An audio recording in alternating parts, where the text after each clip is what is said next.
আসসালামু আলাইকুম। আমরা এখন আছি বান্দরবান জেলার সবচেয়ে সুন্দর ঝর্ণা শৈলপ্রপাতের এখানে। আপনাদের দেখাবো শৈলপ্রপাত।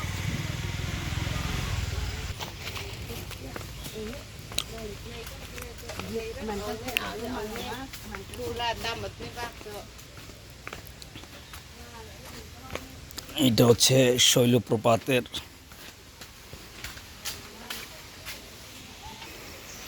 আপনারা দেখছেন শৈলপ্রপাতের সৌন্দর্য। সুবহানাল্লাহ।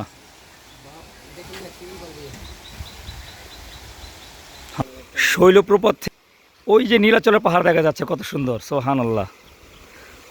আমাদের সাথে আছে সুবহানাল্লাহ।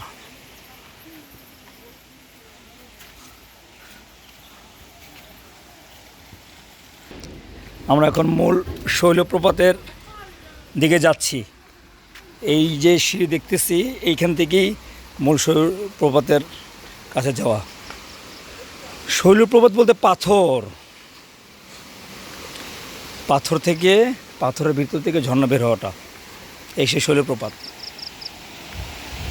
সুবহানাল্লাহ।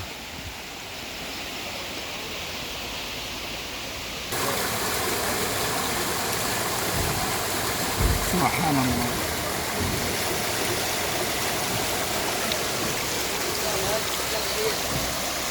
সুবহানাল্লাহ।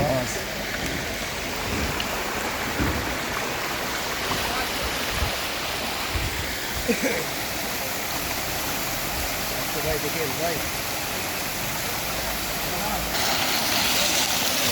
সুবহানাল্লাহ।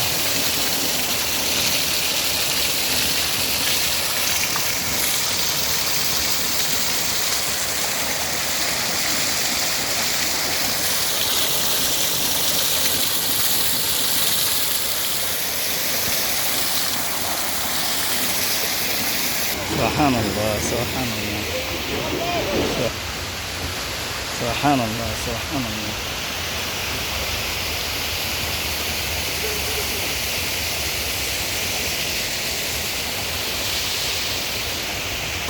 আল্লাহ তাআলার অপরিসীম কুদরত এই পানি, যার অপর নাম জীবনও বলা হয় পরিষ্কার পানির। তো আল্লাহ তাআলা কুদরতিভাবে এই পাহাড়ের উপরে পানি জমা, এরপরে ঝর্ণার মাধ্যমে পানিগুলি নামে। আমরা আছি শৈলপ্রপাতের সাথে আছি আমি মোহাম্মদ সেলিম। বলে দেখেন আল্লাহ তাআলা কুদরত, কত সুন্দর পানি। এই শৈলপ্রপাত অর্থাৎ এই পাথর বেয়ে বেয়ে বেয়ে বেয়ে একেবারে সেই নিচে পানিগুলি জমল। মার্শাল্লাহ। এখান থেকে পানিগুলি আস্তে আস্তে আস্তে আস্তে আস্তে ঝিরির মাধ্যমে এক একটা গ্রামে গ্রামে পৌঁছে যাচ্ছে। ও যে পানি যাওয়ার রাস্তা, সুন্দর পানি চলে যাচ্ছে। বাহ, আল্লাহর অসীম কুদরত। আর এই কত মোটা পাথরগুলি দেখা যায়, দেখেন কত ডিপলিভাবে দেখা যাচ্ছে। সুবহানাল্লাহ। সাথে বনায়ন। সুবহানাল্লাহ।